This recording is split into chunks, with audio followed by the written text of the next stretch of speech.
আপনি যদি বারবার একই সিস্টেমের অন্যায় করতে থাকেন, আল্লাহ বলছেন যে ইমানদার যদি পরিচয় দাও, যদি তুমি বলতে চাও যে মুত্তাকি আমি, তাহলে তোমাকে এই কোয়ালিটি অর্জন করতে হবে, যত গুনাহ করেছে সব গুনার জন্য মাফ চাইতে হবে কার কাছে? যদি সুদ খাওয়ার রোগ থাকে আর ইমাম সাহেব যদি সুদের ওয়াজ শুরু করে, এই ইমাম সাহেব হুজুর ভালো না, ঠিক কিনা বলেন? যদি আপনার স্ত্রী বেপর্দায় চলে আর যদি পর্দার ওয়াজ শুরু করে, আপনার সাথে যদি কমন পড়ে যায়, তাহলে এই হুজুরের ওয়াজ আপনার মন মতো আর হলো না। 5টা বৈশিষ্ট্যের কথা আমার আল্লাহ তাআলা বলেছেন। যত জায়গায় কোরআনে মুত্তাকিন শব্দটি ব্যবহার আল্লাহ করেছেন, ঠিক তারপরেই মুত্তাকিদের বৈশিষ্ট্যগুলো উল্লেখ আল্লাহ করেছেন। কিছু মুরব্বী বাবাদেরকে প্রশ্ন করে যে আপনি এসেছেন, আপনার সন্তান কোথায়? বলে হুজুর ছোট মানুষ। বয়স কত? 25 বছর চলে। ছোট মানুষ, ঘুমায়। আপনি আমি কখনো আল্লাহ রসুলকে দেখে নাই ঠিক, কিন্তু কবরের মধ্যে যদি ইমানদার হয়ে যেতে পারেন, তাহলে সেখানে আপনি আমি আমরা চিনতে পারব। মানে তো শুধু আমি আপনাদের উদ্দেশ্য করে পবিত্র কালামুল্লাহ হাকিমের 2 নম্বর সূরা, সূরার নাম হলো সূরাতুল বাকারা।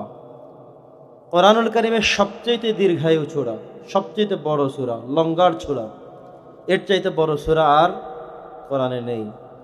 286 আয়াত বিশিষ্ট একটি সূরা, এবং এর পরিধি 3 পারা ছাড়িয়ে প্রায় 3.5 পারার মতো। এত বিশাল এক বিস্তৃতি দখল করে আছে এই সূরাটি। অনেকগুলো ইতিহাস আল্লাহ সুবহানাহু ওয়া তাআলা এই সূরার মধ্যে রচিত করেছেন। আজকে আমরা একেবারে শুরু থেকেই আমাদের প্রয়োজনের আলোকে সামান্য কিছু তেলাওয়াত করেছি। এখানে আল্লাহ সুবহানাহু ওয়া তাআলা ঈমানদারদের বৈশিষ্ট্য নিয়ে কিছু কথা বলেছেন, মুত্তাকিদের বৈশিষ্ট্য নিয়ে কিছু কথা বলেছেন। আজকে আমরা মুত্তাকিদের কিছু বৈশিষ্ট্য নিয়ে বাড়ি যেতে চাই। পারবো ইনশাআল্লাহ? পারবেন সবাই ইনশাআল্লাহ? এর আগে, আজকের দিনের আগে 2 দিন চলে গিয়েছিল, ঠিক কিনা বলেন? 20 তারিখ গেল, 21 তারিখ গেল, আজকে 22 তারিখ। 2 দিন আমরা আলোচনা শুনেছি।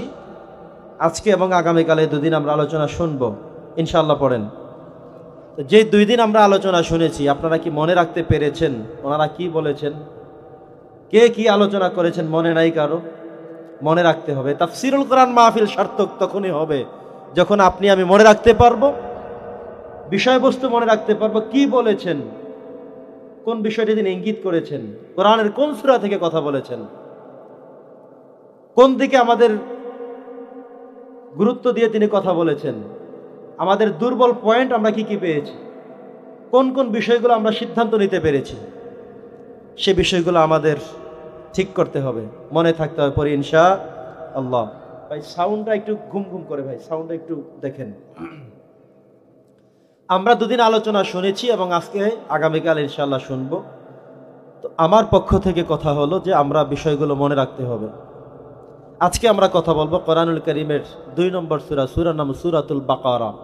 কয় নম্বর সূরা মনে থাকবে না আপনাদের? কয় নম্বর সূরা? 2 নম্বর সূরা। সূরার নাম কি? সূরাতুল বাকারা। এর একেবারে প্রথম অংশ থেকে আমি শুরু করেছি। আমি যতটুকু তেলাওয়াত করেছি এই সূরার আলোকে, এবং অন্য এক জায়গায়ও আল্লাহ তাআলা মুত্তাকিদের নিয়ে কিছু বৈশিষ্ট্য উল্লেখ করেছেন এরপরের সূরায়। আমরা সেখান থেকেও কিছু কথা সুযোগ পেলে, সময় হলে আমরা আলোচনা করব পরে ইনশাআল্লাহ। আমি এখান থেকে যেই আয়াতগুলো তেলাওয়াত করেছি, প্রথমে আমি তেলাওয়াত করেছি আলিফ লাম মিম। আপনারা শুনেছেন? আমার সাথে কি তেলাওয়াত করেছিলেন? তো আলিফ লাম মিম এগুলো হলো হুরুফুল মুকাত্তাআতের অন্তর্ভুক্ত। মুফাসসিররা লিখেছেন যে ওয়াল্লাহু আ'লামু বিমুরাদিহি বিহি, যে এর তাফসীর, এর ব্যাখ্যা বিশ্লেষণ শুধুমাত্র আল্লাহ জানেন। কে জানেন? জোরে বলতে হবে, জানে কে? আল্লাহ জানেন। এগুলো নিয়ে আমাদেরকে অতিরিক্ত কোনো চিন্তা, টেনশন, টেন্ডেন্সি বাড়াবাড়ি করতে নিষেধ করেছেন আল্লাহ। এজন্য আমরা আনুগত্য করব এবং মেনে নিব। সামিআনা ওয়া আতা'না, কথাকে মনে থাকবে ইনশাআল্লাহ। এরপরে আল্লাহ বলেছেন জালিকাল কিতাব, এই কোরআনটার ব্যাপারে বলেছেন জালিকাল কিতাব, এই কিতাবটার মধ্যেই এই কিতাবটার ব্যাপারে বলা হয়েছে। জালিকাল কিতাব, এই কিতাবটা, লা রাইবা ফিহি, কোনো সন্দেহ নেই। সুবহানাল্লাহ পড়েন। এই কথাটা কার? আল্লাহর। এই কথার ওয়েট কত বেশি, বুঝতে পেরেছেন আপনারা? এই কিতাবের শুরুতেই বলা হচ্ছে যেটা এমন কিতাব যার মধ্যে কোনো ভুল নাই। এই চ্যালেঞ্জ বাংলাদেশের কোনো রাষ্ট্রপতি বলেননি, কোনো প্রধানমন্ত্রী বলেননি। যারা পালিয়ে গেছেন, যারা বিগত হয়েছেন, যারা সামনে আসবেন, এমন কি কেউ বলেছেন? এই কথাটা কার? জোরে বলেন, কথা কার? আল্লাহ তিনি বলেছেন এই কিতাবের মধ্যে কোনো ভুল নাই। আপনাদের কি কোনো সন্দেহ আছে? আল্লাহ এটাও বলেছেন লা রাইবা ফি, সামান্যতম কোনো সন্দেহ নেই, সন্দেহ করার অবকাশ নেই, আমরা কোনো সন্দেহ করতে পারবো না। অথচ এই বাংলার জমিন শুধুমাত্র নয়, পৃথিবীর আনাচে কানাচে যত মানুষ, যত মহামানব, যত মনীষী, যত বই লিখেছেন, তারা কিতাবের প্রথম পৃষ্ঠার উল্টালেই পিছনে লেখা যে সাফার অক্ষরে আমাদের টাইপিংয়ে, আমাদের লেখার কারণে, আমাদের গবেষণার কারণে কোনো ভুল ত্রুটি হয়ে যেতে পারে। যদি এমন কিছু আপনাদের চোখে ধরা পড়ে তাহলে সংশোধন করে দিবেন, পরবর্তী সংস্করণে এটাকে শুদ্ধ করে দেয়া হবে। কথা কি বোঝেন নাই? এই বইগুলো রচনা করে মানুষেরা, আমাদের মতো আপনাদের মতো মানুষেরা। কিন্তু আল্লাহর যে কিতাব, সে কিতাবের মধ্যে আমার আল্লাহ নিজেই বলেছেন জালিকাল কিতাব, এটা এমন একটি কিতাব লা রাইবা ফীহি হুদাল লিল মুত্তাকিন, এটার মধ্যে সামান্য ধরনের কোনো ভুল নেই, ভ্রান্তি নেই, কোনো চিন্তা নেই, কোনো টেনশনের কোনো কারণ নেই। আল্লাহু আকবার পড়েন। এরপরে আল্লাহ বলেছেন হুদাল লিল মুত্তাকিন, এটা মুত্তাকিদের জন্য। আসুন এবার মুত্তাকি কারা? এই কিতাবটা কাদের জন্য দেয়া হয়েছে? মুত্তাকিদের জন্য। বলেন সবাই কাদের জন্যে? এ কোরআন এসেছে কাদের জন্যে? যদিও কোরআন লিতুখরিজান নাসা মিনাজ যুলুমাতি ইলান নূর, যেহেতু এ কোরআন লিতুখরিজান নাস, মানুষদেরকে বের করে নিয়ে আসবে, মিনাজ যুলুমাতি ইলান নূর, সব মানুষের জন্য এসেছে। কিন্তু আল্লাহ এখানে যে চ্যালেঞ্জ ছুড়ে দিয়েছেন এবং বলেছেন জালিকাল কিতাবু লা রাইবা ফি, এটা এমন কিতাব যার মধ্যে সন্দেহ নেই। তবে কথা হলো মুত্তাকি যারা, তাদেরকে কিতাব পথ দেখায়, সবাইকে পথ দেখায় না। পথ দেখায় কাকে? বলেন সবাই। মুত্তাকিদেরকে পথ দেখায়। তার মানে হলো মুত্তাকি এবার কারা? আপনি আমি, আমরা মুত্তাকির মধ্যে আছি কিনা জানার দরকার আছে না নাই? এই কিতাব শুরুতেই আমার রব বলে দিয়েছেন এটা মুত্তাকিদের জন্য কাজ, এটা মুত্তাকিদের পথ দেখায়, এটা মুত্তাকিদেরকে জান্নাতে যাওয়ার পথ উন্মুক্ত করে দেয়, সুগম করে দেয়। আলহামদুলিল্লাহ পড়েন। আসুন এবার আমরা জানি যে মুত্তাকি কারা, আমরা মুত্তাকি হতে পেরেছি কিনা, আমরা আমাদের কোয়ালিটিগুলো এখানে মানবো। এই জায়গায় আমার আল্লাহ তাআলা 5টা কথা বলেছেন। কয়টা কথা? সবাই বলেন। 5টা বৈশিষ্ট্যের কথা আমার আল্লাহ তাআলা বলেছেন। যত জায়গায় কোরআনে মুত্তাকিন শব্দটি ব্যবহার আল্লাহ করেছেন, ঠিক তারপরেই মুত্তাকিদের বৈশিষ্ট্যগুলো উল্লেখ আল্লাহ করেছেন। আমরা এখান থেকেও যেমন জানবো, যদি আমাদের হাতে সময় থাকে তাহলে আরেক জায়গা থেকে পরবর্তী সূরার মধ্যেও মুত্তাকিদের কিছু বৈশিষ্ট্য আল্লাহ দিয়েছেন, আমরা সেখান থেকেও কিছু কথা শুনবো। পড়েন ইনশাআল্লাহ। এখানে আমার আল্লাহ যে কথা বলেছেন মুত্তাকিদের কথা, যে আল্লাযীনা ইউমিনুনা বিল গায়ব, মুত্তাকিদের প্রথম বৈশিষ্ট্য হলো তারা অদৃশ্যের প্রতি বিশ্বাস স্থাপন করে। আমি আপনাদেরকে প্রশ্ন করছি, আমরা কি জানাজার নামাজ পড়ি না? আমাদের মধ্য থেকে কি মানুষ মরে যায় না? আমাদের চোখের সামনেই মানুষ মরে যায়। যে মানুষটি আমাদের সাথে কথা বলতেও, যে মানুষটি হাত নাড়তো, পা নাড়তো, শ্বাস নিত, দাঁড়াতে পারতো, চলতে পারতো, আবেগ, কষ্ট, দুঃখ, বেদনা এবং আনন্দ সব আমাদের সাথে শেয়ার করত, এমন একটি মানুষ হঠাৎ করে নিস্তব্ধ হয়ে গিয়েছে। আমরা তাকে কি বলি? মৃত, লাশ। ঠিক কিনা বলেন? লাশ কি কথা বলে? লাশ কি কথা বলে কারোর সাথে? না। এমন স্তব্ধ দিয়ে যায় একটি মানুষ আমাদের চোখের সামনে হয়ে গেল, আমরা জানাজা করে তাকে কবরস্থ করে আছি। এতটুকু আমরা চোখে দেখি। ঠিক কিনা বলেন? যে মানুষ কি মরে আপনারা দেখেন? জানাজার নামাজ পড়ি আমরা, কবরস্থ করি, এতটুকু পর্যন্ত আমাদের চোখের সামনে ঘটে যায়। এরপরে আমরা আর জানি না। এরপরে হচ্ছে কি? হাদিস আমাদেরকে বলছে যে কবরের মধ্যে, এই কবরের এই জায়গাতেই আল্লাহ সুবহানাহু ওয়া তাআলা বিশেষভাবে মুনকার এবং নাকির নামে দুজন সম্মানিত ফেরেশতা এসে এখানে হোক যেখানে হোক রূহকে প্রশ্ন করা হয়, প্রশ্ন ছুড়ে দেয়া হয়। মুফাসসিরদের মধ্যে এখানে 2টা ব্যাখ্যা আছে, সরাসরি একটা হাদিস দিয়ে আরেকটা হাদিস দিয়ে।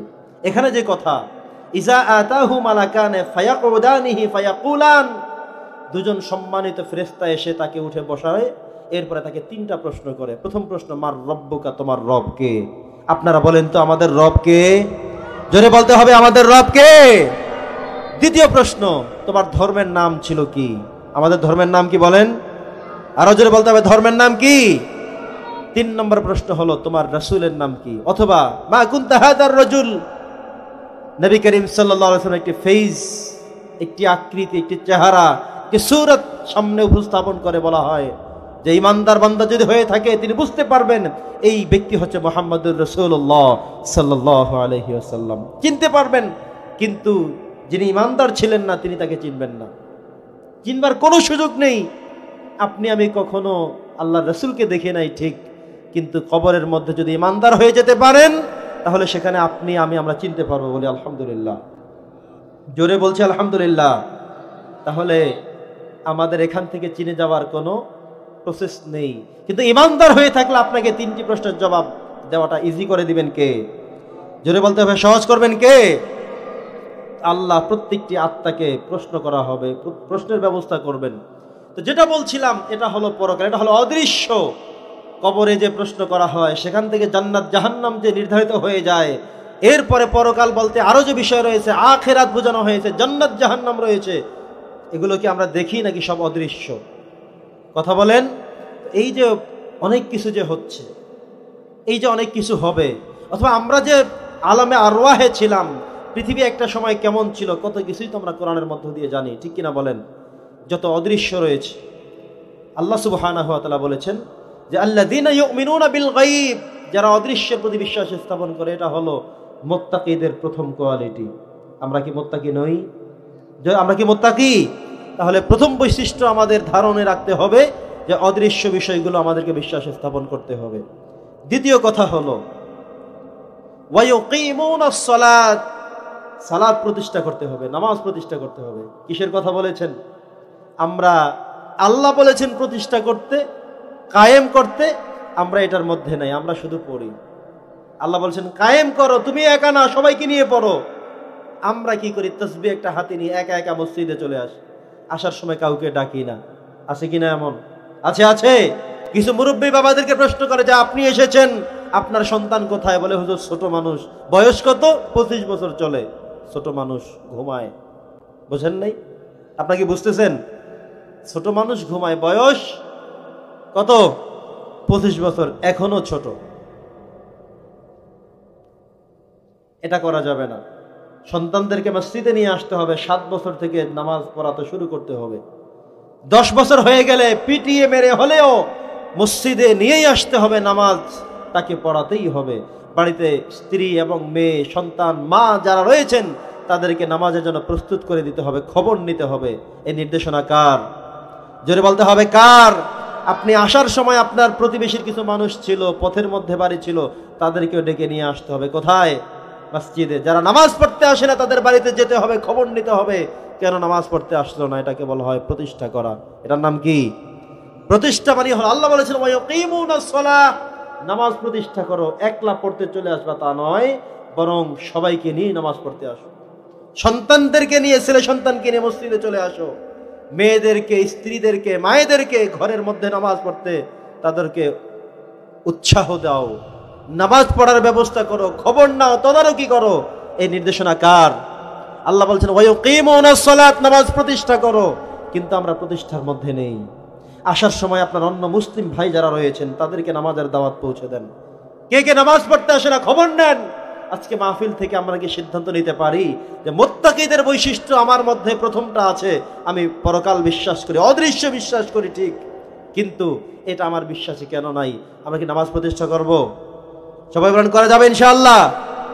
নাকি হুজুর আমরা নিজেরাই তো ঠিক মতো পড়ি না, এমন আছে কিনা? আবার আছে, আছে। দেখি নামাজ পড়েন না কে কে, একটু হাত দেখান। মাশাআল্লাহ, আলহামদুলিল্লাহ পড়েন। আমরা সবাই হুশের মধ্যে আছি। আমরা 2 নম্বর যে মুমিনের বৈশিষ্ট্য, ইমানদারের বৈশিষ্ট্য, মুত্তাকিদের বৈশিষ্ট্য বলছি, সেটা কি বলেন সবাই? নামাজ কায়েম করতে হবে। ওয়া ইয়াকিমুনাস সালাত, নামাজ প্রতিষ্ঠা করতে হবে। নামাজ পড়তে নিজেও আসবেন, অন্যদেরকেও ডেকে নিয়ে আসবেন।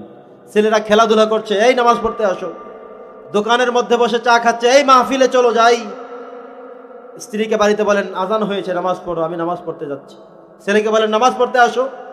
ছেলে এখনো ব্যস্ত যে 5 মিনিটের মধ্যে মসজিদে চলে আসবা, সময় হয়ে গেছে।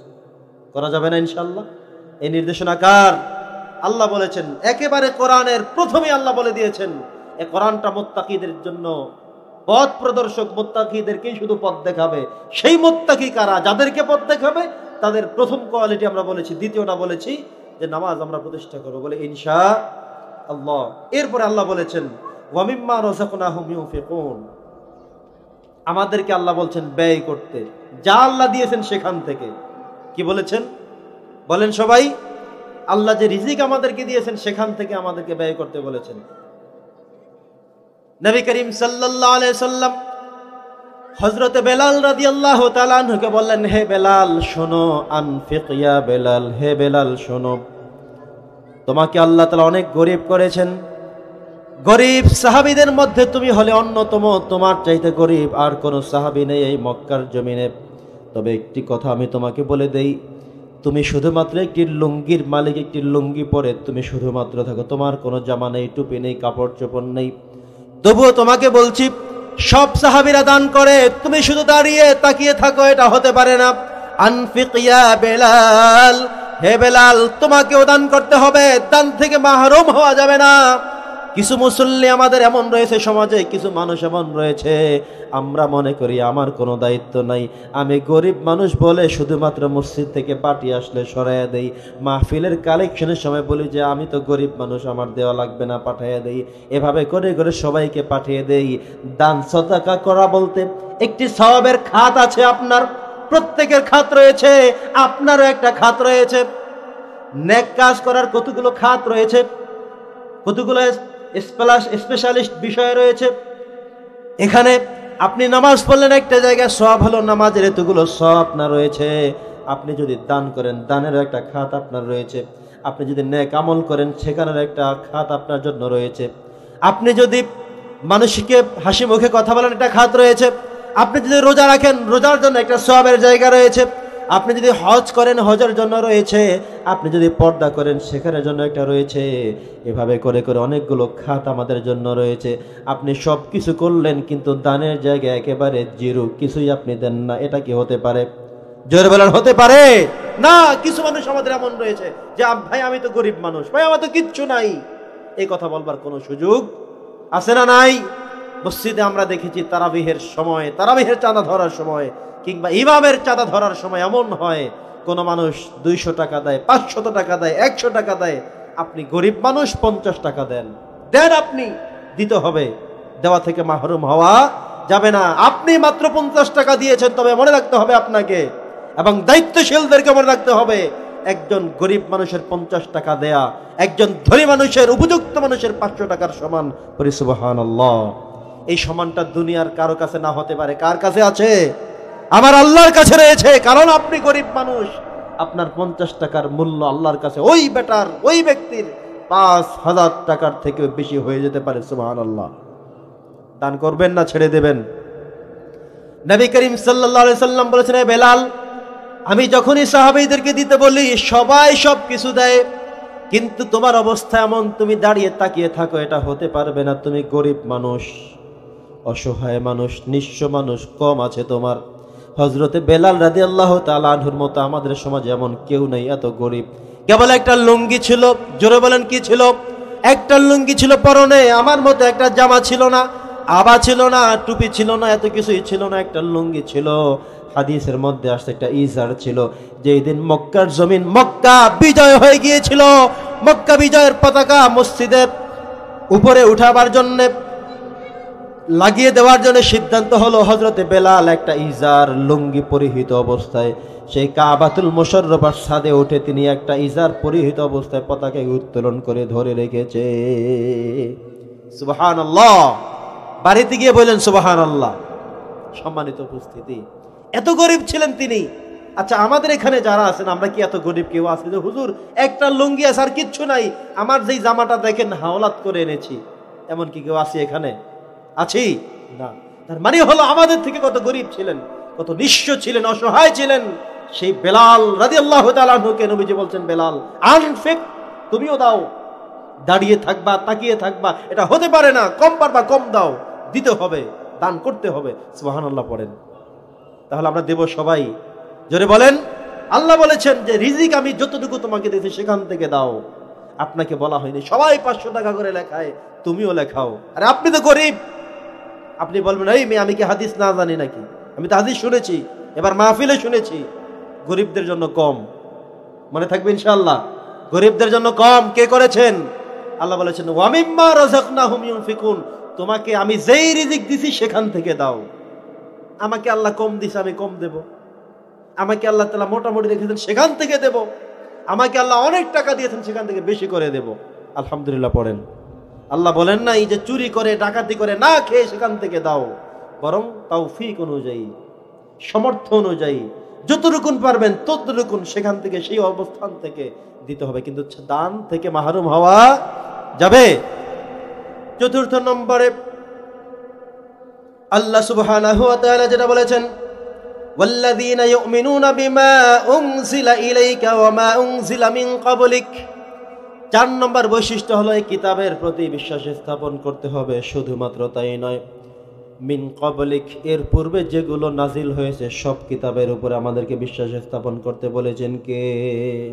জোরে বলতে হবে কে? কোরআনের প্রতি বিশ্বাস স্থাপন করতে বলা হয়েছে। এখানে যতগুলো আয়াত রয়েছে এমন যেন কখনোই না হয় আপনার সব ভালো লাগে, শুধুমাত্র যেইটা আপনার গায়ে বাজবে ওইটার সময় হুজুর সমস্যা। যদি সুদ খাওয়ার রোগ থাকে আর ইমাম সাহেব যদি সুদের ওয়াজ শুরু করে, এই ইমাম সাহেব হুজুর ভালো না, ঠিক কিনা বলেন? যদি আপনার স্ত্রী বেপর্দায় চলে আর যদি পর্দার ওয়াজ শুরু করে, আপনার সাথে যদি কমন পড়ে যায়, তাহলে এই হুজুরের ওয়াজ আপনার মন মতো আর হলো না, ঠিক কিনা বলেন? ওয়াজ কি মন মতো হওয়া লাগবে? জোরে বলেন। হক কথাগুলো, ন্যায় কথাগুলো যুক্তিসঙ্গত ভাবে কোরআন সুন্নাহকে ফলো করে কথা বলতে দিতে হবে, তাহলে সমাজের পরিবর্তন হবেই হবে, হবেই হবে বলে ইনশাআল্লাহ। সম্মানিত সুধী, বিগত অনেকগুলো বছর, প্রায় 16-17 বছর পর্যন্ত এমনও হয়েছে অনেক সময়ে বক্তাদেরকে, আলোচকদেরকে বলা হতো এই সিস্টেমের কথা বলবেন না, এই কথা বলবেন না, রাজনীতি কথা বলবেন না, সুদের ওয়াজ এখানে করা যাবে না, ঘুষের ওয়াজ ভুলেও করবে না, চাকরি থাকবে না। তাহলে এমনও দেখেছি আলোচনা চলছে, মাইক সরিয়ে নিয়েছে, দেখেছেন আপনারা? আপনারা কি সাক্ষী আছেন? প্রিয় সুধী, প্রিয় উপস্থিতি, আমাদের মনে রাখতে হবে কোরআন সুন্নাহর কথাগুলো স্পষ্টকরণে যারা বলতে পারেন তাদেরকে বলতে দিতে হবে। আপনার যেগুলো সমস্যা সেগুলো শনাক্ত করতে হবে, এগুলো ইসলাহ হতে হবে। আজকে বুঝবো না ঠিক, তবে যেদিন মরবো সেদিনের সাথে সাথে বোঝা শুরু হয়ে যাবে, কিন্তু আর কিছুই করার আর থাকবে, আর কিচ্ছু করার থাকবে না। মরে যাবেন, বুঝবেন আপনি কোথায় যাচ্ছেন, ইল্লিয়িন না সিজ্জিন, আপনি কি জান্নাতি না জাহান্নামে, কোথায় নিয়ে যাওয়া হচ্ছে তখন টের পাবেন। এখন তো কারো কথা ভালো লাগবে তো লাগবে না, তবে আমি বলে দিচ্ছি আপনাদেরকে, কোরআন সুন্নাহর কথাগুলো আয়নার নজরে স্পষ্টকরণে শুনবেন। কোনটা কোনটা আপনার মধ্যে আছে দোষ, এগুলো শনাক্ত করবেন, যে এইটা তো আমার মধ্যেও আছে, হাই হাই এইটা তো আমিও করি। এই কয়টা শনাক্ত করবেন, বাড়িতে গিয়ে বিছানায় পিঠ লাগিয়ে, বালিশে মাথা লাগিয়ে চিন্তার সাগরে ডুবে যাবেন, যেই সমস্যাগুলো আমার মধ্যে আছে। আজকে হুজুরে যে কথাগুলো বললো সব তো দেখি আমার ওয়াজ, এত সব সমস্যা আমার মধ্যে, হুজুরে কেমন এই কথাগুলো বললো? মাঝে মধ্যে এমন মিলে যায় না? চিন্তার সাগরে ডুব দিয়ে এগুলো সব থেকে প্রতিহত করে সরে এসে আল্লাহর কাছে বলতে হবে, আল্লাহ আমাকে তুমি সরল সঠিক পথ দেখাও, আমাকে তুমি সিরাতাল মুস্তাকিমের পথে আমাকে সহজ করে দাও, বলে আল্লাহুম্মা আমিন। সম্মানিত সুধী, আল্লাহ তাআলা বলছেন ওয়াল্লাযীনা ইউমিনুনা বিমা উনজিলা ইলাইক, যে কিতাব আমি মুহাম্মদুর রাসূলুল্লাহ সাল্লাল্লাহু আলাইহি ওয়াসাল্লামের উপরে নাজিল করেছি, সে কিতাবের উপরে বিশ্বাস করতে হবে। এই কিতাব এমন একটি কিতাব যেটার শুরুতে গাইডলাইন হিসেবে আল্লাহ বলে দিয়েছেন এটা এমন কিতাব, জালিকাল কিতাব লা রাইবা ফি, কোনো সন্দেহ নেই, এটার জন্য তোমার টেনশন করতে হবে না যে কি বললো আল্লাহ, এখানে এটা কেন বললো, এমন অনেক হতে পারে। কিন্তু মনে রাখবেন, আপনি খটকা লাগতে পারে, কঠিন লাগতে পারে, না বুঝতে পারেন, সমস্যা মনে করতে পারেন, কিন্তু একটা বিষয় মনে রাখবেন, আপনি বুঝেন বা নাই বুঝেন, আপনার বুঝে আসুক বা নাই আসুক, কোরআন ঠিক আছে। ঠিক আছে কথা, কোরআন ঠিক আছে, কোরআন কোরআন জায়গায় ঠিক, হয়তো আপনি বুঝেন নাই, অর্থ আপনার বুঝে আছে বুঝে নেন, তাফসির বুঝে নাই বুঝে নেন, ব্যাখ্যা বিশ্লেষণ বুঝতে অক্ষম আপনি, আপনি নিজেকে সক্ষম হিসেবে তৈরি করেন, ঠিক কিনা বলেন? কোরআনে ভুল, এই কথা কেন আল্লাহ বললেন, এটা কেন বললেন, এই কথা বলবার কোনো সুযোগ আছে? আস্তে করে ইমানটা চলে যাবে যে আল্লাহ এটা কোনো কথা বললো নাকি, এটা কি বলা যাবে? বলেন সবাই, আল্লাহ এটা কি কথা বলেছেন, কেন বলেছেন, আল্লাহর কি কথা হলো নাকি, এমন কথা বলা যাবে? তাহলে ইমান কি থাকবে না চলে যাবে? ঈমান চলে যাবে, থাকবে না। আল্লাহ বলছেন যে এটার প্রত্যেকটি হুকুম আহকাম, প্রত্যেকটি অক্ষর আপনাকে আমাকে বিশ্বাস করে মেনে নিতে হবে। আজও পর্যন্ত এত ব্যাকরণ, এত বিশ্লেষণ, এত ব্যাখ্যা বের হয়েছে, কিন্তু কেউ সামান্য একটা ভুল ধরে দেখাতে পারে নাই। কারণ ওই যে শুরুতে আমার রব বলে দিয়েছেন যালিকাল কিতাব, এটা এমন কিতাব লা রাইবা ফি, কোনো ভুল নাই, শাব্দিক ভুল নাই, আক্ষরিক ভুল নাই, তাজউইদের ভুল নাই, এমনকি গ্রামাটিক্যালের সামান্য ধরনের কোনো ভুল নাই।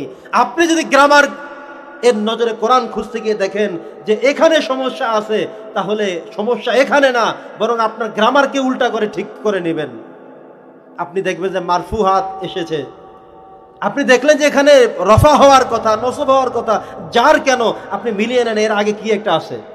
এখানে আপনি এমন মনে করেছেন, এমন হয় না, হয়েছে, ঠিক করে নেন কায়দা, কিন্তু কোরআন ঠিক থাকবে। কোরআনকে ঠিক করার কোনো সুযোগ আছে? আপনি যখন দেখবেন যে তাজবিদের নজরে কোরআন পড়তে গিয়ে আপনি দেখলেন যে এখানে এমন কেন, আপনার প্রয়োজন তাজবিদকে সংস্কার করেন, কিন্তু কোরআন সংস্কার করার কোনো দায়িত্ব আমাদের কারো নাই। বলে আল্লাহু আকবার। এই কিতাবটা কার?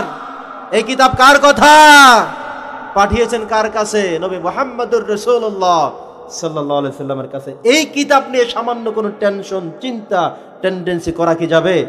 জোরে বলেন, কিচ্ছু করা যাবে না। এটা এক বাক্যে মেনে নিতে হবে, তাহলে আপনি ঈমানদার। যত তাড়াতাড়ি মানবেন তত তাড়াতাড়ি কপাল খুলে যাবে, ভাগ্য খুলে যাবে, জান্নাত উন্মোচিত হয়ে যাবে। আলহামদুলিল্লাহ পড়েন। এই কোরআনের কাছে যে যত তাড়াতাড়ি আসবেন তার কপাল তত তাড়াতাড়ি খুলে যাবে, আর যে তো দেরিতে আসবেন তার কপাল তত দেরিতে খুলবে। যিনি আসবেন না এটার কাছে, তার কপাল হতভাগাই থেকে যাবে। ইন্তেকাল করার পরে বুঝবেন তো কাজ আর হবে না। মনে থাকবে তো ইনশাআল্লাহ। মানবো তো কোরআন সবাই, প্রয়োজনে গ্রামার ঠিক করবো, কিন্তু কোরআন যেমন আছে তেমনই থাকবে। গ্রামার সংস্কার করবো কিন্তু কোরআন ঠিক থাকবে। প্রয়োজনে তাজবিদ সংস্কার করবো কিন্তু কোরআন ঠিক থাকবে। কোরআনের একটা জায়গায় আছে বিসমিল্লাহি মাজরেহা ওয়া মুরসাহা, আছে না নাই? আচ্ছা, এখানে আমরা তাজবিদকে সংস্কার করছি যে আল্লাহর রাসূল তো মাজরেহা পড়েছেন, সাহাবীরা মাজরেহা পড়েছেন, এভাবেই তো চলে আসছে। প্রয়োজনে একটা জায়গায় এই সিস্টেমের বাহিরে পড়তে হবে, তবুও কায়দা পাল্টে যাবে, কোরআন ঠিক থাকবে। সুবহানাল্লাহ পড়েন, আরো জোরে বলেন সুবহানাল্লাহ। এবং অনেক জায়গায় রুলস সিস্টেম সব ঠিক আছে, কিন্তু এখানে কোনো রুলস মানা যাবে না, কারণ আল্লাহর রাসূল যেভাবে বলেছেন সেই পড়া ঠিক থাকবে, যেভাবে আল্লাহ দিয়েছেন সেটা ঠিক থাকবে। প্রয়োজনে আমি আমার সিস্টেম, আমি আমার তাজবিদ, আমি আমার গ্রামার, এটাকে সংস্কার করব, ঠিক করব, বলে দিব এখানে ওইটা চলবে না, এখানে আলাদা সিস্টেম, তবুও আল্লাহর কথা ঠিক। সুবহানাল্লাহ, আর জোরে বলেন না সুবহানাল্লাহ। সম্মানিত সুদী, এরপরে আল্লাহ বলেছেন ওয়াবিল আখিরাতি হুম ইউকিনুন, আখিরাতের প্রতি বিশ্বাস স্থাপন করতে হবে। আমরা এখন এই জগৎ দেখি, মানুষ মারা যাওয়ার পরে কবরে রেখে চলে আসি, কেউ মনে করে এটাই শেষ, পচে যাবে, শেষ হয়ে যাবে, শুধু এতটুকু মনে করেন। আসলে কি এতটুকু নাকি আর একটি জীবন আছে? ঈমানদার যারা, মুত্তাকি যারা, আমার আল্লাহ বলছেন মুত্তাকি যারা, শুনে রাখো, তোমাদেরকে আমি পথ দেখাবো, তবে তোমাদেরকে বিশ্বাস করতে হবে পরকাল আছে। পরকাল নাই সেই কথা বলা যাবে না, সেই চিন্তা করা যাবে না, সেই টেন্ডেন্সি মাথায় ঢুকানো যাবে না। বরং মুত্তাকি তোমরাই হবে, মুত্তাকি তারাই হবে যারা বিশ্বাস করে পরকাল আরেকটা আছে, আরেকটা জগৎ আছে, আরেকটা সময় তোমাদেরকে উপস্থিত করাবো ময়দানে মাহশারে। তোমাদের এই জীবনের জন্য যত কিছু তোমরা করেছো সবকিছুর হিসেব আমি সেই দিন নেব। এমন একটা দিনের কথা তোমরা বিশ্বাস করতে হবে। যদি বিশ্বাস করো তাহলে তোমাদেরকেই পথ দেখাবো, তোমাদের জন্যই হলো আল কোরআন। সুবহানাল্লাহ পড়েন। আল্লাহ বলেছেন শুরুতেই হুদাল্লিল মুত্তাকিন, মুত্তাকিদেরকে পথ দেখাবে। এটা কাদেরকে পথ দেখাবে? এবার আমরা এই পাঁচটা মিলে নেই, এরপর আমরা অন্য সূরায় চলে যাব। এখানে আল্লাহ কি বলেছেন? নাম্বার 1, মনে আছে আপনাদের? প্রথম কথা হলো অদৃশ্যের সব বিষয়ের প্রতি বিশ্বাস স্থাপন করা। আচ্ছা, আমরা আল্লাহ কি কেউ দেখি? এই যে যিনি আমাদেরকে, আমরা সবাই তো ওয়াজ করি, আল্লাহর কথা বলি, প্রত্যেকটা মাহফিল আল্লাহর কথা হবে, প্রত্যেকটি বক্তার মুখ দিয়ে আল্লাহর কথা বের হতেই হবে, ঠিক কিনা বলেন? নামাজ পড়তে গেলে আল্লাহর নাম কি আছে? আযান দেওয়ার সময় একামতে নাই, আছে? আল্লাহু আকবার বলে তো, তাহলে আযানের সময়ও কি আল্লাহর নাম আছে? একামতে নামাজের মধ্যে তো নাই, আর আছে? আল্লাহু আকবার বললে আল্লাহর নাম আছে তো? আচ্ছা, A to Z সব জায়গায় আল্লাহ এমন একটা সেন্টেন্স চয়েস করেছেন যে আল্লাহু আকবার, এই পৃথিবীতে যত কথা আছে, যত বাক্য আছে, যত বাণী আছে, এর মধ্যে আমার কাছে যারা সবচেয়ে প্রিয় সেটাই হলো আল্লাহু আকবার। সুবহানাল্লাহ পড়েন। এই জন্য আল্লাহ ফিট করে দিয়েছেন, আজান শুরু হবে আল্লাহু আকবার দিয়ে, শেষ যখন করব সেখানেও আল্লাহু আকবার বলতে হবে লা ইলাহা ইল্লাল্লাহ। সুবহানাল্লাহ বলেন। নামাজ আমরা শুরু করব, আল্লাহ চয়েস করেছেন নামাজের মধ্যে প্রত্যেকটি কদমে একটা সাউন্ড, সেটা কি? জোরে বলেন। শুধু তাই নয়, নামাজের মধ্যে যদি ইমাম সাহেব ভুলও করে, পিছন থেকে মুসল্লিরা কি বলবে? জোরে বলেন। মুসল্লি তোমরাও বলে দাও আল্লাহু আকবার।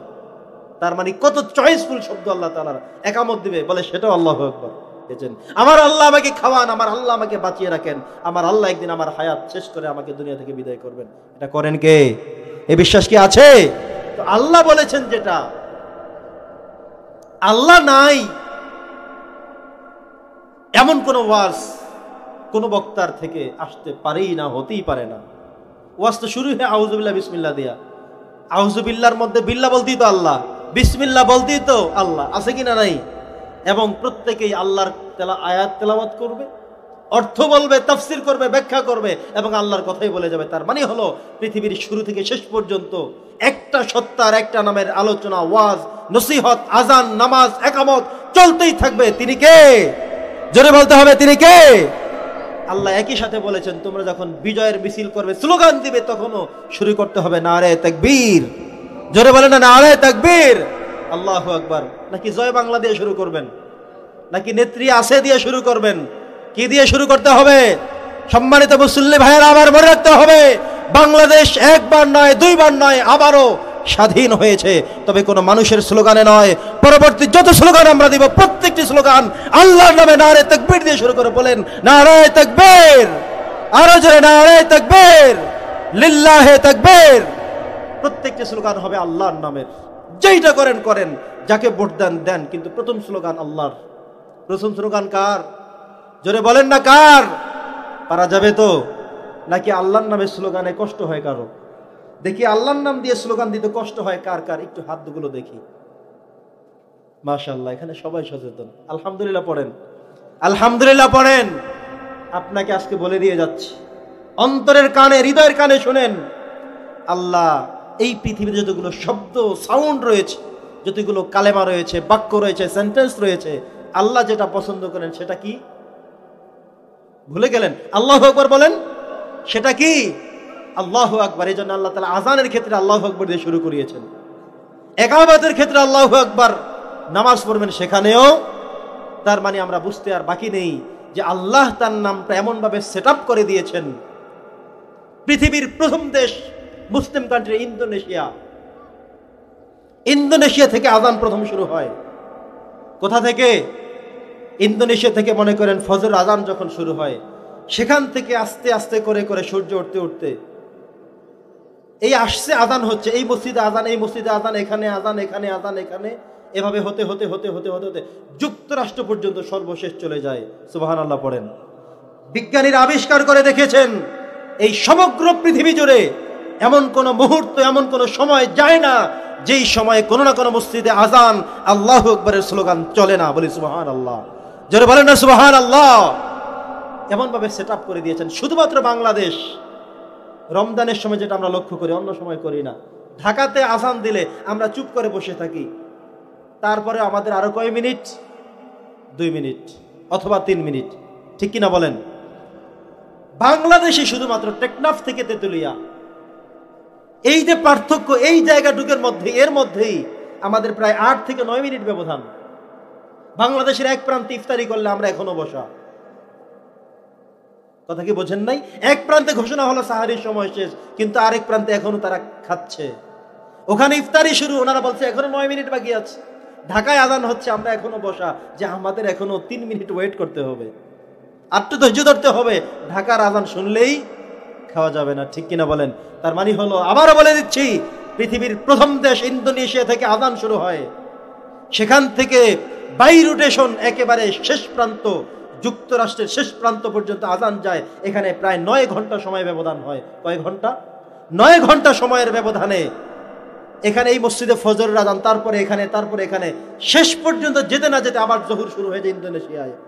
আসতে আসতে অর্ধেক প্রান্তে আসতে আসতে আবার আসর শুরু হয়ে যায়, তারপরে মাগরিব, তার মানে বাই রোটেশন চলতেই থাকে। পরেন না সুবহানাল্লাহ। আল্লাহ বলছেন এমন ভাবে পৃথিবীকে আমি সেট আপ করেছি, প্রত্যেকটি মুহূর্তে কেউ না কেউ পৃথিবীর যে কোনো প্রান্ত থেকে নামাজের জন্য মানুষকে ডাকতে শুধুমাত্র বলছে আল্লাহু আকবার। তাহলে আমি আজকে বলে দিচ্ছি, এরপরে যত মিছিল করবেন, অমুক ভাই তমুক ভাই, যত ভাই হোক, প্রত্যেকটা ভাইয়ের শুরুতে আগে শুরু করতে হবে নারে তাকবীর। মনে থাকবে? আমাকে একটু হাত দেখে কি ওয়াদা করা যাবে? আমরা আল্লাহকে দেখাতে চাই নারে তাকবীর। যতগুলো মিছিল হবে আমরা সব নারে তাকবীর দিয়ে শুরু করব। আল্লাহ তুমি কবুল করো, বলে আমিন। আরো জোরে বলছি আল্লাহুম্মা আমিন। হাত নামান।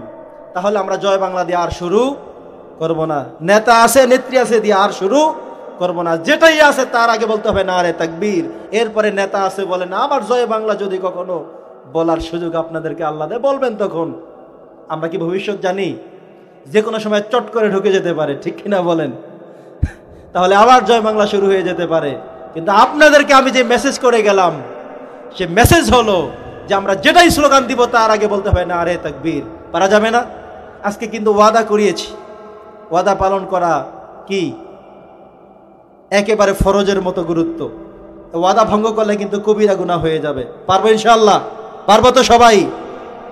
সম্মানিত সুধী, তো যেটা বলছিলাম, আল্লাহ তাআলা আমাদেরকে বলেছেন যে আখিরাতের প্রতি বিশ্বাস স্থাপন করতে হবে। পরকাল যে আরেকটি আছে, আরেকটা সময়, আরেকটা জগৎ যে আছে, আমাদেরকে তখন যে উঠতে হবে, সে কথাটি বলে দিয়েছেন কে? জোরে বলেন। সম্মানিত সুধী, এরপরে আল্লাহ বলছেন সূরা আলে ইমরানের মধ্যে, আল্লাহ তাআলা কোরআনুল কারীমের 3 নম্বর সূরা আলে ইমরানের 132 নম্বর আয়াত থেকে শুরু করে 136 নম্বর আয়াত পর্যন্ত আল্লাহ তাআলা ঈমানদাররা আরো কতগুলো বৈশিষ্ট্য দিয়েছেন, মুত্তাকিদের আরো কতগুলো বৈশিষ্ট্য দিয়েছেন। আল্লাহ বলছেন আল্লাযীনা ইউনফিকুনা ফিস সাররাই ওয়াদ দাররা। সূরাতুল বাকারায় আমরা একটা কথা এখান থেকে পেয়েছি, সেটা হলো আল্লাহ ব্যয় করতে বলেছেন। এখানে এসে আল্লাহ বলেছেন ফিস সাররাই ওয়াদ দাররাই, যদি তোমরা সুখে থাকো তখনও ব্যয় করবে, আবার যখন তোমরা দুঃখে থাকো, কষ্টে থাকো, তখনও ব্যয় করতে হবে। কার কথা? জোরে বলেন কার কথা? এই আয়াতগুলোর মধ্যে আল্লাহ তাআলা আরো 5টা কথা বলেছেন। আমরা সেই কয়টাও শুনে ইনশাআল্লাহ আমাদের কথার ইতি টানবো। আমার সময় আর মাত্র 25 মিনিট। এতক্ষণ ধৈর্য ধরে শোনা যাবে না? যাবে ইনশাআল্লাহ? আচ্ছা, ইমানদারের বৈশিষ্ট্য কি শুনতেছেন? আজকে আমরা 5টা বৈশিষ্ট্য শুনলাম, আরো 5টা শুনবো। যেই কয়টাই শুনবো আমি মিলাবো আমি এখানে আছি কিনা, আমার নাম এইটার মধ্যে আছে কিনা, আমি এই জায়গায় আছি কিনা, নাকি আমি ইমানদারের মুত্তাকিদের বৈশিষ্ট্য নেই। যদি না থাকে তাহলে অর্জন করতে হবে। পারা যাবে না ইনশাআল্লাহ? জোরে বলেন পারা যাবে? আল্লাহ বলছেন আল্লাযীনা ইউনফিকুনা ফিস সাররাই ওয়াদ দাররাই ওয়াল কাযিমিনাল গায়য। আল্লাহ তাআলা বলছেন তোমরা যখন সুখে থাকো, দুঃখে থাকো, সর্বাবস্থায় আমি আল্লাহর জন্য তোমরা দান করো। দান বন্ধ করা যাবে না। বলেছিলাম হযরতে বেলাল রাদিয়াল্লাহু তাআলা আনহুকে নবীজি বলছেন বেলাল দান করতে হবে, তোমাকেও ছাড় দেওয়া যাবে না। গোপনেও দান করা যায়, ওপেনেও দান করা যায়। যখন আপনি মনে করেন যে মাহফিলে যদি সবার সামনে দেওয়া যায়, নিজের জাহেরাত করার জন্য না, বরং যদি এটা হয় যদি আমি সবার আগে 1000 টাকা বলি তাহলে অন্যরাও বলবে, যেহেতু কেউ বলে না তাহলে আমি একটু বলি, তাহলে বলা শুরু হবে। এই নিয়তে যদি হয় তাহলে সওয়াব পাবেন আরো বেশি। কিন্তু অন্য সময় যখন দান করবেন, নবীজি বলছেন ডান হাতে দান করবা, বাম হাতে জানতে পারবে না। কথা কি বুঝতেছেন? ডান হাতে দিবেন তো বাম হাত যেন না জানে। মসজিদে 10 টাকা দিবেন, একেবারে টাকা এমন নিয়ে একেবারে এই দিলাম 10, এটা করা যাবে না। যদি পারেন, যদি মসজিদের সামনে যদি দান বক্স থেকে থাকে, রাত্রে বাজার থেকে যাচ্ছেন 5টা টাকা রয়ে গেছে পকেটে, এমন হতে পারে না? অনেক সময় জামা খুলতে গেলে হারায় যায়। চিন্তা করবেন মনে মনে যে না, এই 5 টাকা পরকালীন ফান্ডে যাওয়ার সময় রেখে যাব। অন্ধকার, কেউ দেখবে না, দেখবেন কে? জোরে বলেন। এই দানটার মধ্যে সওয়াব আছে বেশি। পড়েন না সুবহানাল্লাহ। মসজিদে যখন আপনি দান করবেন, হাতে নিয়ে আস্তে করে মুঠ বন্ধ করে দিয়ে দিবেন। আপনার বিশ্বাস যাকে দিয়েছেন, যেই পার্টিতে দিয়েছেন, আমি আর আমার আল্লাহ জানি, আর কাউকে আমি জানাতে চাই না। আল্লাহ বলছেন এর পুরস্কারটা আমি ঠিক সেভাবে দেব। সুবহানাল্লাহ। অনেক গুনাহ আমাদের আছে, অনেক গুনাহ। আল্লাহ বলবেন যে কিয়ামতের দিন এই লোকটার গুনাহগুলো আমি গোপন রেখে তাকে ছেড়ে দেব। সুবহানাল্লাহ। গোপনে দান করার ফজিলত কি বুঝেন? অনেক গুনাহ আপনার আছে, অনেক দোষ আছে। আল্লাহ তাআলা কিয়ামতের দিন বলবেন, এই আর দোষ সব চাপা থাকুক, গোপন থাকুক, ও আস্তে করে জান্নাতে চলে যাক। কারণ এখন দোষগুলো সামনে আনলে ভেজাল আছে না নাই? আচ্ছা, আমাদের এখানে কি এমন কেউ আছে জীবনে কোনো গুনাহই করি নাই? দেখি যে হুজুর আমি কোনো গুনাহ কিচ্ছু করি না, একেবারে ভালো মানুষ। আছে কেউ? আছি না। নবী করিম সাল্লাল্লাহু আলাইহি ওয়াসাল্লাম নিজেকেও বলেছেন যে আমরা সবাই খাত্তাউন, আমরা সবাই গুনাহগার। আমরা সবাই কি শুধু পাপী না, পাপীর ঘরের পাপী। আমরা সবাই গুনাহগার। সামান্য কিছু, অল্প কিছু, ইচ্ছে করে অনিচ্ছায়, ভুলে, প্রকাশ্যে অপ্রকাশ্যে সবার গুনাহ আছে কম বেশি। নবী করিম সাল্লাল্লাহু আলাইহি ওয়াসাল্লাম আল্লাহর কাছে দোয়া করতেন, হে আল্লাহ, আমি তোমার বান্দা, আমি তোমার গোলাম। নিজেকে একেবারে আত্মসমর্পণ করে দিয়ে, ছোট করে, অপরাধী সাব্যস্ত করে আল্লাহর কাছে উপস্থাপন করলে আল্লাহ তাআলা খুশি হয়ে দোয়াগুলো কবুল করেন। বলেন সুবহানাল্লাহ। সম্মানিত উপস্থিতি, সহিহ আল বুখারীর মধ্যে এসেছে, নবী করিম সাল্লাল্লাহু আলাইহি সাল্লাম বলেছেন, তোমরা যখন সামান্য পরিমাণে কোনো কিছু দান করো, সেই দানটাকে আল্লাহ তাআলা গ্রহণ করে নেয়, শুধু নিয়ে রেখে দেয় না, বরং সেটাকে নিয়ে পালে, লালন পালন করে, বড় করে ফেলে। কিয়ামতের দিন তুমি দেখবা যে মাত্র 5 টাকা দিয়েছিলে, কিন্তু 5 লক্ষ টাকা হয়ে গেছে। মানুষ, বান্দা বলবে, হে আল্লাহ, ভুল ক্রমে হতবা কোনো ফেরেশতা আমার খাতায় সওয়াব দিয়েছে শুধু 5 টাকা, এত সওয়াব কেন? আল্লাহ বলেন, হে বান্দা শোনো, তুমি যা দান করেছো, তা দিয়েছো, সেখান থেকে আমি আল্লাহ তাআলা লালন পালন করেছি, অনেক বড় করেছি, লেলেছি, পেলেছি, পুষেছি, আদর করেছি, যত্ন করেছি, এখন বড় হয়ে গিয়েছে, এই জন্য দিয়েছি 5 টাকা। এখন সেই 5 টাকা আর নাই, সেটা হয়ে গেছে 5 লক্ষ টাকা। সুবহানাল্লাহ। সহিহ বুখারীর কথা, নবীজি বলছেন যে আল্লাহ তাআলা পেলে এটা বড় করে ফেলেন। দেখেন, এটা আল্লাহ তাআলা উটের বাচ্চার সমতুল্য বলেছেন। উটের বাচ্চার কথা বলেছেন। একটা উটের বাচ্চা যদি একজনকে আপনি পালতে দেন, ছোট্ট বাচ্চা, 5 বছর পরে এটা কি ওই রকমই থেকে যাবে না অনেক বড় হয়ে যাবে? দেখা যাবে এটা থেকে আরো বংশ বিস্তৃতি করে অনেকগুলো হয়ে গেছে, হতে পারে না? তো হাদিসের মধ্যে আসছে, নবীজি বলছেন যে এভাবেই আল্লাহ তাআলা তোমাদের নেক কাজগুলো, সওয়াবের কাজগুলো, দানগুলো এভাবে পালতে থাকবেন, একটা সময় দেখা যাবে অনেক কিছু হয়ে গেছে। সুবহানাল্লাহ। এই জন্য নেক কাজ করা যাবে ইনশাআল্লাহ যাবে। যত ছোট্ট করব, যেমন করব, করলেই আল্লাহ তাআলা সেটা রিসিভ করে নেবেন। নবী করিম সাল্লাল্লাহু আলাইহি সাল্লাম একটা কথা বলেছেন, মুফাসসিররা, মুহাদ্দিসরা ব্যাখ্যাও করেছেন। আমরা অনেক সময় বলি না যে 1 এ 70, কথা বলেন, বলি কি না? আবার আমরা এটাও বলি, আল্লাহু ইউদাইফু লিমান ইয়াশা। প্রত্যেকটি নেক কাজকে নবী করিম সাল্লাল্লাহু আলাইহি ওয়াসাল্লাম বলেছেন ইলা 700 দিরফিন, 700 গুণ পর্যন্ত বর্ধিত হয়। কত গুণ? আজকে 700 গুণ কেন? মুহাদ্দিসরা যেটা লিখেছেন, আমরা ধান লাগাই না, ধান, একটা ধান যদি আপনি লাগিয়ে দেন, তাহলে একটা ধান থেকে উঠে এর 7টা ছড়া হয়। কয়টা ছড়া? জোরে বলেন। 7টা ছড়া হবে। একটু গুণে দেখবেন। এই তো কিছুদিন আগে ধান দিয়েছেন বা সামনে নিবেন, তো দেখবেন একটা ছড়ার মধ্যে মোট 7টা দানা। কয়টা দানা? প্রত্যেকটা দানায় 100 করে ধান। তাহলে 7 দানায় 700 ধান। লাগিয়েছিলেন কয়টা?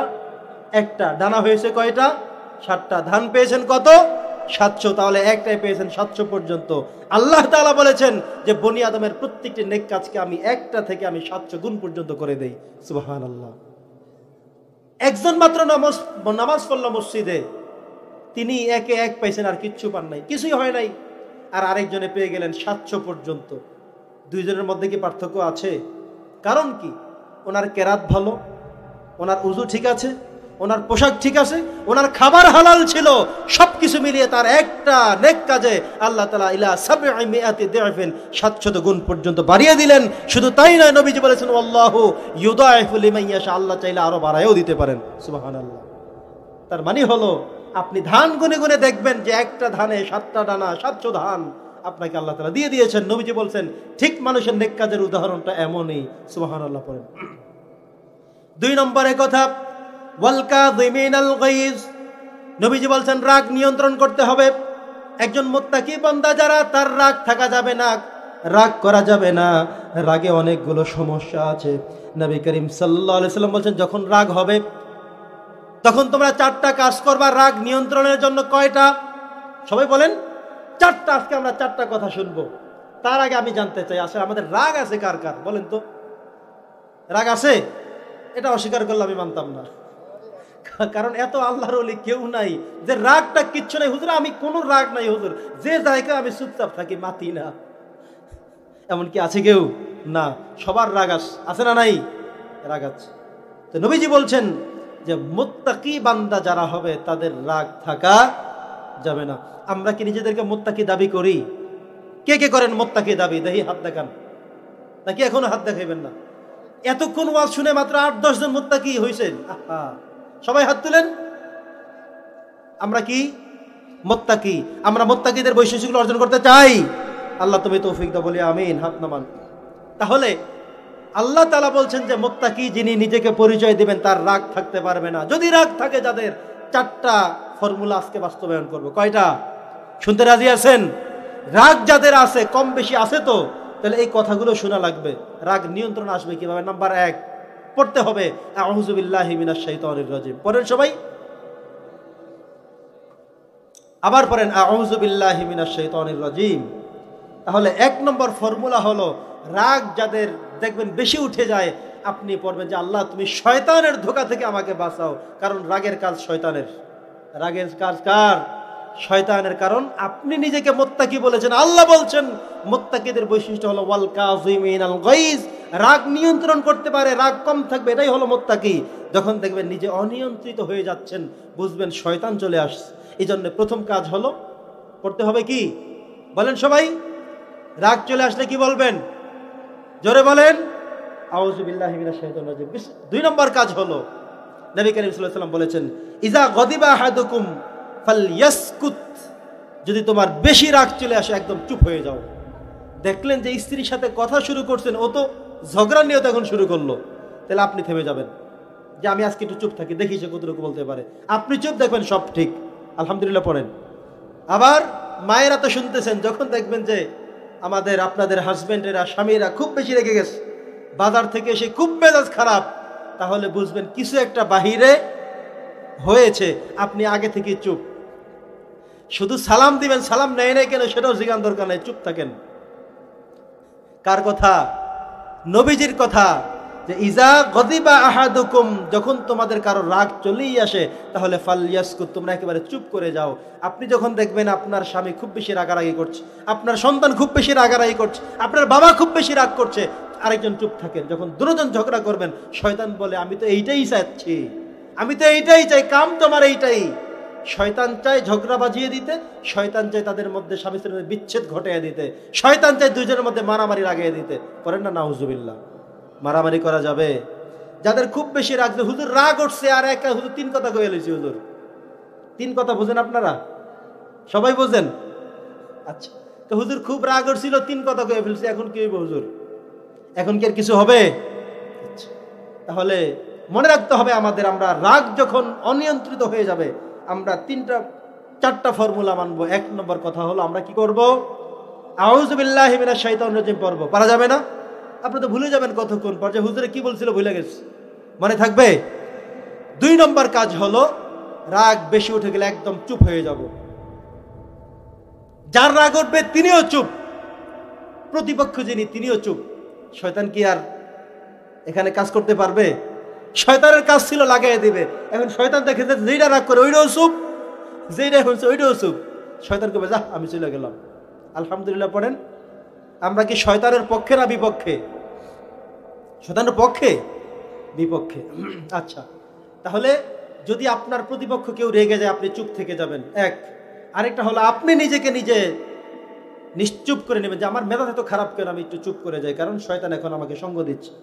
3 নম্বর কাজ হলো, নবী করিম সাল্লাল্লাহু আলাইহি ওয়াসাল্লাম বলেছেন, যদি তোমার দাঁড়ানো অবস্থায় রাগ হয়ে যায় তাহলে বসে পড়বে। কি করবে? একটু খেয়াল করবেন। বিজ্ঞান আবিষ্কার করেছে, একজন মানুষ যখন দাঁড়ানো থাকে তখন তার মস্তিষ্ক থেকে একেবারে পা পর্যন্ত রগগুলো টান টান থাকে। তার মুহূর্তের মধ্যে মেজাজ মাথায় উঠে যায়, হাতে চলে যায়, মন চায় যে এখনই খেয়ে ফেলি, এখনই সেরে দেই। ঠিক কিনা বলেন? কিছু থাকলে, হাত থাকলে লাগিয়ে দেয়, হাতে আসে ভেঙে ফেলে, মানে মেজাজ এতই খারাপ হয়ে যায়। নবীজি বলছেন, যদি দাঁড়ানো থাকো বসে যাও, তাহলে তোমার রগগুলো যখন নিঃসরিত হয়ে যাবে, ভেঙে যাবে, রাগটা অর্ধেক চলে আসবে। সুবহানাল্লাহ পড়েন। কার কথা? নবীজির কথা। এরপরে বলছেন, বসার পরেও যদি দেখো রাগ ঠিক নাই, তাহলে শুয়ে পড়ো। শোয়ার পরে যদি রাগ ঠিক নাই তাহলে কি করবেন? ঘুমিয়ে যাবেন? আচ্ছা, তাহলে মনে রাখতে হবে দাঁড়ানো অবস্থায় রাগ হলে বসে যাব। বলেন, বসা অবস্থায় যদি রাগ না থেমে যায় তাহলে শুয়ে যাব। এটা কয় নম্বর ফর্মুলা? 3 নম্বর নবীজি বলেছেন প্রথম কাজ হলো রাগ আসলে আউযু বিল্লাহি মিনাশ শাইতানির রাজিম পড়তে হবে। 2 নম্বর কাজ হলো রাগ যদি এটাও চলে না যায় তাহলে আমরা চুপ করে থাকবো, আমরা আর বাড়াবাড়ি করব না। 3 নম্বর হলো আমি দাঁড়ানো থাকলে বসে যাব, বসা থাকলে শুয়ে পড়ব, অথবা আমি স্থান ত্যাগ করব, তবুও আমি সেখানে চেষ্টা করব না যে সেখানে শয়তান ধোঁকা দিচ্ছে আমি এর মধ্যে নেই। 4 নম্বর হলো যদি এখান থেকে রাগ থেমে না যায় তাহলে রাসূল সাল্লাল্লাহু আলাইহি ওয়াসাল্লাম বলেছেন উযু করতে। কি করতে বলেছেন? তুমি দ্রুত পানির কাছে চলে যাও, তুমি তোমাকে উযু করে পবিত্র করে ফেলো, শয়তান চলে যাবে। সুবহানাল্লাহ পড়েন। তাইলে কয়টা শুনলাম? সবাই বলেন। রাগ যাদের খুব বেশি, মেজাজ খুব খারাপ, খিটখিটে মেজাজ, কিছু হইলেই মাথা গরম, তাহলে 4টা কাজ। 1 নম্বর কাজ হলো পড়বো আউযু বিল্লাহি মিনাশ শাইতানির রাজিম। 2 নম্বর কাজ হলো আমরা একেবারে চুপ থেকে যাব। দেখলাম যে আমার কেন এত কথা আসে, কেন এত মেজাজ খারাপ, কেন এত রাগ আসে, নিজেকে নিজে নিয়ন্ত্রণ করার জন্য চুপ থেকে যাবো, মুখ তালা মেরে দেব। 3 নম্বর কাজ হলো দাঁড়ানো আছি বসে যাব, বসা আছি শুয়ে যাব, নচেত স্থান ত্যাগ করব। 4 নম্বর কোনোটাই কাজ হয় না, আপনি তাড়াতাড়ি উযু করে ফেলেন। বুঝবেন যে শয়তান আপনাকে পুরাপুরি ধরছে। উযু করুন ছাড়া শয়তান দৌড়ানো যাবে? তাড়াতাড়ি উযু করলে শয়তান চলে যাবে। আলহামদুলিল্লাহ পড়েন। সম্মানিত সুধী, ইমানদারের 3 নম্বর বৈশিষ্ট্য আল্লাহ এখানে বলেছেন ওয়াল আফিনা আনিন নাস, মানুষকে ক্ষমা করে দেওয়া। কি করা?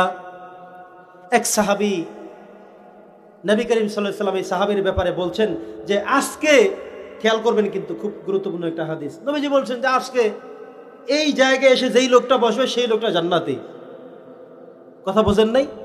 এখন সব সাহাবী তাকিয়ে আছে কে বসবে এখানে। কিছুক্ষণ পর একজন আনসারী সাহাবী এসে ওই জায়গায় বসে ফেললেন। সবাই তার দিকে তাকিয়ে আছে, আরে বাবা, জান্নাতের সার্টিফিকেট পেয়ে গেছে। আল্লাহর রাসূল যেখানে বলেছেন, কিছু কি আর বাকি আছে? এবার সাহাবারা সবাই তাকিয়ে আছেন, চিন্তার মধ্যে পড়ে গেলেন, পেরেশানির মধ্যে পড়ে গেলেন, জানতে আগ্রহী হয়ে গেলেন, উদ্যমী হয়ে গেলেন কি আছে তার মধ্যে, কি এমন করেন তিনি। আল্লাহর রাসূল বললেন যিনি আসবেন তিনি জান্নাতি। তিনি কিভাবে বুঝলেন কে আসবেন? আর যিনি এসেছেন বসেছেন, আল্লাহর রাসূল যেই জায়গার কথা বলেছেন সেখানেই যেহেতু বসেছেন, তাহলে লোক এইটাই হবে, অন্য কেউ না। বলি সুবহানাল্লাহ। শেষ হয়ে গেল ফজরের নামাজ। সাহাবায়ে কেরাম তাকে সেই কথা বলতে যায়নি, কিন্তু সবাই অবজার্ভ করে তাকাচ্ছে কি আছে তার মধ্যে, কি এমন আমল তিনি করে, দেখতে হবে, বুঝতে হবে। পরের দিন আবার ফজরের নামাজের সময় বললেন আজকে এখানে এই জায়গায় যিনি এসে বলবেন সেই লোকটা জান্নাতি। কথা বুঝেন নাই? সবাই তাকিয়ে আছে, তাই আজকে কে বসে? আহা, দেখা গেল সেই লোক আজকে এখানে এসে বসছেন। জোহরের নামাজের সময় নবীজি বললেন আজকে এখানে এসে যিনি বসবেন তিনি জান্নাতি। দেখা গেল জোহরের সময় ওই মুসল্লি এসে এখানে বসলেন। সব মানুষ তাকিয়ে আছেন, আরে বাবা এর মধ্যে কি আছে এমন, আমাদেরকে বুঝতে হবে। এবার একজন সাহাবী তার পিছু হটলেন, বললেন হে ভাই, আমার বাড়িতে একটু সমস্যা হয়েছে, আমি তোমার কাছে 3 দিন থাকতে চাই। আমি জোর করে তোমার মেহমান হলাম, 3 দিন থাকবো তোমার কাছে। আমাকে 3 দিন খাওয়াতে হবে, থাকার জায়গা দিতে হবে, আমি তোমার কাছে আশ্রয় নিতে চাই। তিনি বললেন ঠিক আছে তাহলে চলো। উদ্দেশ্য কিন্তু সেইটা না, আসল উদ্দেশ্য হলো এমন আমল তিনি কি করেন সেটা আমাকে দেখতে হবে। সুবহানাল্লাহ। সুবহানাল্লাহ কি বাড়িতে গিয়ে বলবেন সবাই একসাথে? তাহলে প্যাকেট করে রাখেন, একসাথে বাড়িতে গিয়ে সুবহানাল্লাহ সুবহানাল্লাহ জপবেন। সম্মানিত সুধী, এবার সাহাবী চলে গেলেন তার বাড়িতে। গিয়ে তিনি দেখলেন যে রাত্রিবেলা, ভোর রাত তিনি উঠে গেলেন, তাহাজ্জুদের নামাজ পড়ে ফেললেন। তিনি লক্ষ্য করলেন ফজরের নামাজ জামাতে পড়লেন। লক্ষ্য করলেন তারা যেই কাজ নিয়মিত করে, সবচেয়ে ভালো আমল যেটা করে তিনি সেটাও করেন, সব করেন। একদিন শেষ, 2 দিন শেষ, 3য় দিন হয়ে গেল, কিন্তু তিনি কোনো কিছু আবিষ্কার করতে পারলেন না। যেটা বলছিলাম বন্ধুরা আমার, 16 বছর পর্যন্ত অনেক রাত ঘুমাতে পারেননি, বাড়িতে বাগানে ছিলেন, অন্য বাড়ি ছিলেন। এই যে কষ্ট পুষে রেখেছেন, এই কষ্ট যতক্ষণ আপনার মধ্যে থাকবে ততক্ষণ আপনি শান্তিতে ঘুমাতেই পারবেন না। এটা কার কথা? এটা কোনো হাদিস থেকে বলে, সরাসরি আয়াত। আল্লাহ বলছেন ওয়াল আফিনা আনিন নাস, তুমি মানুষকে মাফ করে দাও। মানুষের যে কষ্ট তোমাকে দিয়েছে, দুঃখ দিয়েছে, সব মাফ করে দাও। এই সাহাবী আবিষ্কার করলেন যে আমি নতুন কোনো কিছু করি না, তবে একটা কাজ করি। সেটা হলো যখন আমি ঘুমাতে যাই আমি সব মানুষকে মাফ করে দিতে বলি, আল্লাহ আমি আজকে সারা দিনে যতদের থেকে কষ্ট পেয়েছি, দুঃখ পেয়েছি, যা কিছু অভিমান হয়েছে, আমি সব মানুষকে মাফ করে দিলাম, আল্লাহ তুমিও তাদেরকে মাফ করে দাও। সুবহানাল্লাহ বলেন, জোরে বলেন না সুবহানাল্লাহ। আমরা বাবা ছেলের মধ্যে দ্বন্দ্ব, সেই ছেলে আমার এমন করে বললো, এই বউ আমার এইভাবে কথা বললো, আর আমি খাওয়াই এই সেই করি, আছে না নাই? তার মানে হলো স্ত্রীর উপরে কষ্ট আছে, স্ত্রী স্বামীর উপরে কষ্ট আছে, মাফ করে দেন। দেওয়া যাবে না? নাকি জানাজার নামাজের সময় করবেন? আমরা তো মুখস্থ কথা যে জানাজার সময় হুজুর একেবারে মাফ করিয়া দেব। এখন আপনি জানাজা পর্যন্ত, তার জানাজা পর্যন্ত আপনি থাকবেন কিনা গ্যারান্টি আছে? ওই জানাজা আপনি উপস্থিত থাকলেও পড়তে পারবেন, সেটার কি গ্যারান্টি আছে? আমি নিজে দেখেছি, আপন ভাই আপন বাবা একসাথে ছিল, তবুও জানাজা পড়তে পারে নাই। কয়েক বছর আগে আওলাদের রাসূল সৈয়দ আনোয়ার হোসেন তাহের জাবিরি আল মাদানী হুজুরের 3 ছেলে এক গাড়িতে একসাথে অ্যাক্সিডেন্ট করেছে, একজনে ওখানেই মারা গেছে, সৈয়দ উসামা বিন আনোয়ার হোসেন তাহের জাবিরি আল মাদানী। হুজুর তখন ছিলেন মক্কাতে, তিনি সৌদি থাকার কারণে ওখানে গায়েবী জানাজা পড়েছেন, কিন্তু বাংলাদেশে তার জানাজা পড়তে পারেননি।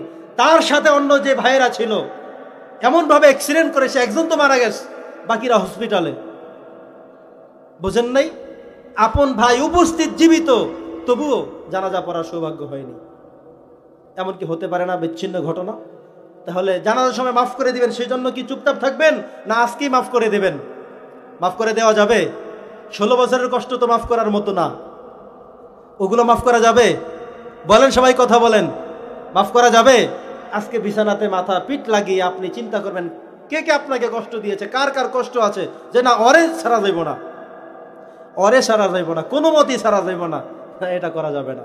আল্লাহ বলছেন মাফ করে দেন। ওয়াল কাযিমিনাল গায়জ ওয়াল আফিনা আনিন নাস, আল্লাহ বলছেন মুত্তাকিদের বৈশিষ্ট্য, সবচেয়ে শ্রেষ্ঠ বৈশিষ্ট্য, তিনি মানুষকে মাফ করে দিবেন। আপনাকে যে যত বেশি কষ্ট দিয়েছে, যে যেমন করেছে, আপনি সব মানুষকে মাফ করে দেন। যত মাফ করে দিবেন দেখবেন আপনার ঘুমটা এক প্রসন্ন ঘুম হয়ে যাবে। যতক্ষণ মনে কষ্ট, ততক্ষণ শুধু আপনার খোঁতাবে যে ওরে কোথায় পাই, ওরে পাইলে খবর আছে, ও কোথায় গেছে, ওর খবর নিতে হবে। আর যদি মাফ করে দেন, কোনো চিন্তা থাকবে আর? কথা বলেন, আমরা কি মাফ করে দিব নাকি মনে রাখবো? সবাই বলেন আমরা মাফ করে দেব, বলে ইনশাআল্লাহ। সম্মানিত সুধী, আমার সময় মাত্র অল্প একটু রয়েছে, 3 মিনিট, আমি 2টা বলে শেষ করে দিচ্ছি। 4 নম্বর হচ্ছে অশ্লীল কাজ যারা করেছি, এটার জন্য আল্লাহর কাছে অনুতপ্ত হতে হবে। ওয়ামান ইয়াগফিরুয যুনুবা ইল্লাল্লাহ, ক্ষমা চাইব কার কাছে? জোরে বলেন, কার কাছে? আপনি নামাজ পড়তে পারেননি, অনেক গুনাহ আছে, অনেক সমস্যা ছিল বা আছে, এর জন্য একজনের কাছে ক্ষমা চাইতে হবে, তিনিই ক্ষমা করতে পারেন। তার নাম কি? জোরে বলেন, তিনি কে? 5 নম্বর কথা হলো একই অন্যায় বারবার করা যাবে না। একটা অন্যায় আপনি করেছেন, ধরুন আজকে ফজরের নামাজ জামাতে আপনি পড়তে পারেননি, এরপরে আপনি বলছেন আল্লাহ আপনি আমাকে মাফ করে দেন। জোহরের সময় এসে আপনি আরেকটি কবিরা গুনাহ করে ফেললেন, আপনি বলেন আল্লাহ আপনি আমাকে মাফ করে দেন। মাফ কিন্তু আল্লাহ করছেন, কিন্তু আবারও কালকে সেই ফজরের নামাজ মিস, আবারও আপনি কবিরা গুনাহ করলেন, পরের দিন আবার কবিরা গুনাহ করলেন, তারপরের দিন আবার করলেন। আল্লাহ বলবে তোমার জন্য কোনো ক্ষমা আর হবে না। করি না আমরা? কথা বলেন। আপনি যদি বারবার একই সিস্টেমের অন্যায় করতে থাকেন, আল্লাহ বলছেন যে ইমানদার যদি পরিচয় দাও, যদি তুমি বলতে চাও যে মুত্তাকি আমি, তাহলে তোমাকে এই কোয়ালিটি অর্জন করতে হবে, যত গুনাহ করেছে সব গুনার জন্য মাফ চাইতে হবে কার কাছে? আর তওবা করে ইস্তেগফার করে এই গুনাহ আর করা যাবে না। ইমানদার মানুষ, মুত্তাকি মানুষ এক পাপ বারবার বলেন করে না, এক পাপ, এক গুনাহ, এক অন্যায় ইমানদার বারবার করে না। যদি আপনি করেন তাহলে বুঝবেন আপনার মুত্তাকির বৈশিষ্ট্য নাই। এখানে আল্লাহ যেটা বলেছেন শেষে, যে মানুষ একবার অন্যায় অপরাধ করবে, তিনি যেন এই অপরাধ পুনরায় আবার আবৃত না করে। তাহলে এই 5টা কথা আরেকবার বলছি, বলেই শেষ করে দিচ্ছি। সূরাতু আলে ইমরানের বাড়িতে গিয়ে দেখবেন, সূরা বাকারা থেকে মুত্তাকিদের 5টা বৈশিষ্ট্য বলেছি, সূরাতু আলে ইমরান থেকে আরো 5টা আমি সংযুক্ত করেছি। এখানে যেটা আসছে সেটা হলো আমরা যখন সুখে কিংবা দুঃখে থাকবো সব সময় দান করব, 1। 2 নম্বর কথা হলো আমাদের রাগ নিয়ন্ত্রণ করতে হবে। ওয়াল কাযিমিনাল গায়জ, রাগকে নিয়ন্ত্রণ করতে হবে। 4টা ফর্মুলা বলেছি, মনে আছে? 1 নম্বরে কি কাজ? আউযুবিল্লাহ পড়ব। 2 নম্বর চুপ থাকবো। 3 নম্বর দাঁড়ানো থাকলে বসা, বসা থাকলে শোয়া, নাইলে স্থান ত্যাগ করবেন। 4 নম্বর, উজু করে পবিত্র হয়ে যাবেন, তাহলে আপনাকে রাগ নিয়ন্ত্রণকারী হিসেবে, একজন মুত্তাকি বান্দার কোয়ালিটি হিসেবে কবুল করবেন কে? আল্লাহ। এটা গেল 2 নম্বর কথা। 3 নম্বর বলেছিলাম ওয়াল আফিনা আনিন নাস, মানুষকে কি করতে হবে? ক্ষমা করে দিতে হবে। 16 বছরের, 20 বছরের, বাবা ছেলের, ছেলে মেয়ের, স্বামী স্ত্রীর, সবার মনের দুঃখ কষ্ট সব ক্ষমা করে দিতে হবে। 4 নম্বর কথা হলো, কোনো অশ্লীল কাজ যদি করে থাকি তার জন্য ক্ষমা চাইতে হবে একজনের কাছে, তিনি কে? 5 নম্বর কথা বলেছি, একই অন্যায় একজন মুত্তাকি পরহেজগার মানুষ বারবার করে না। আমরা যারা মনে করি যে আমি ইমানদার হওয়া দরকার, আমি মুত্তাকি থাকা দরকার, মুত্তাকির বৈশিষ্ট্য আমার থাকা দরকার, তাকে বলছি, তিনাকে বলছি, আপনি আজকে থেকে এই কোয়ালিটিগুলো যদি অর্জন করেন, অর্জন করবার চেষ্টা করেন, আল্লাহ তাআলা আমাদের সকলকে 2টি সূরার আলোকে যে বৈশিষ্ট্যগুলো উল্লেখ করলাম আমাদের মনে রাখার এবং অর্জন করার তৌফিক দান করেন। আমিন। ওয়া আখিরু দাওয়ানা আলহামদুলিল্লাহি রাব্বিল আলামিন। আসসালামু আলাইকুম ওয়া রাহমাতুল্লাহি ওয়া বারাকাতুহু। অসংখ্য মোবারকবাদ।